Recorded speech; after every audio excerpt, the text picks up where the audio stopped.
tak ada kena-mengena dengan hudud. Pasal kebanyakan daripada isu yang ditimbulkan adalah isu hukuman takzir. Bukan hudud. Ya. So memang tak ada kena-mengena. Itu antara, bila dikatakan takzir ni, maka kita akan dapati bahawa mahkamah syariah daripada satu negeri ke satu negeri berbeza.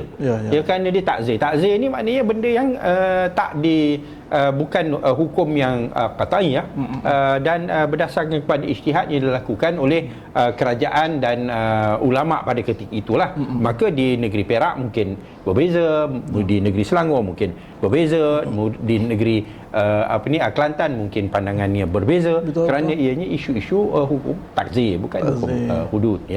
So inilah yang di antara isu yang diputar belit oleh parti yang tidak bertanggungjawab, yang ingin menanamkan kebencian. Inilah kita kena faham bahawa parti PAS dan Perikatan Nasional, strateginya ialah untuk menanamkan kebencian terhadap kerajaan yang memerintah dengan tuduhan bahawa anti Melayu, anti Islam, pro Cina, pro India, dan sebagainya lah, liberal. Kalau kita tanya dia apa itu liberal pun dia pun tak faham. Dia main cakap ikut suka dia.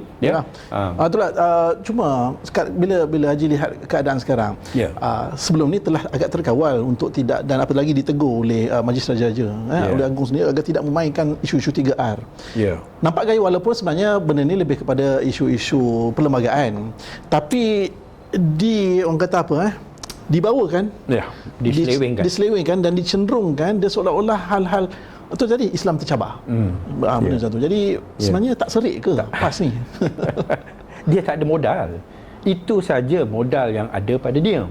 Kalau dia nak kata, oh kami ni memerintah dengan baik, tengoklah Kelantan kita buat begini, Terengganu kita buat begini,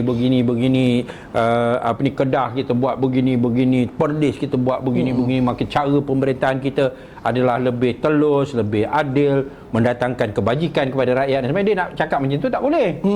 Lalu apa isu yang dia ada? Dia tak ada isu lain. Hanya isu nak mengatakan dan nak menuduh bahawa kerajaan yang ada ni kerajaan yang anti-Islam. Maka wajib kita menentang dan wajib kita jatuhkan kerajaan yang sedia ada.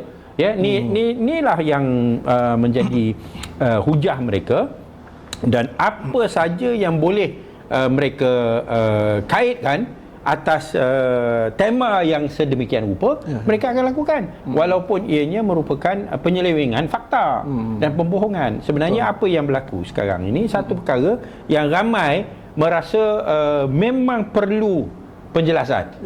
Memang perlu yang dikatakan pemurnian. Apa sebenarnya ruang dan bidang kuasa kerajaan negeri, mahkamah syariah berbanding dengan kerajaan persekutuan, mahkamah sivil dan sebagainya. Lagi banyak dibahas dan diberikan pencerahan lagi baik. Tapi bagi PAS seolah-olah dia tidak mahu benda ini diperjelaskan dan dia nak buat ikut suka dia. Sama ada ianya bercanggah dengan perlembagaan ataupun tidak, lantak pilah. Perlembagaan itu bukan Quran, dia kata. Kita buat je apa yang kita nak. Mana boleh begitu? Mana boleh begitu? Kita kena hidup di bawah satu perlembagaan yang merangkumi keseluruhan sistem pentadbiran negara kita. Dan kalau didapati ada kelemahan, kita perbetulkanlah. Kalau ada ruang yang mana yang boleh menimbulkan salah tafsir ataupun kekeliruan yang tidak jelas, berhubung dengan bidang kuasa kerajaan negeri, bidang kuasa kerajaan persekutuan, bidang kuasa mahkamah syariah, bidang kuasa mahkamah sivil dan sebagainya, kita perjelaskanlah. Dan kalau akhirnya kita dapati bahawa dalam perlembagaan itu tidak sepatutnya begitu, maka kita pindahlah.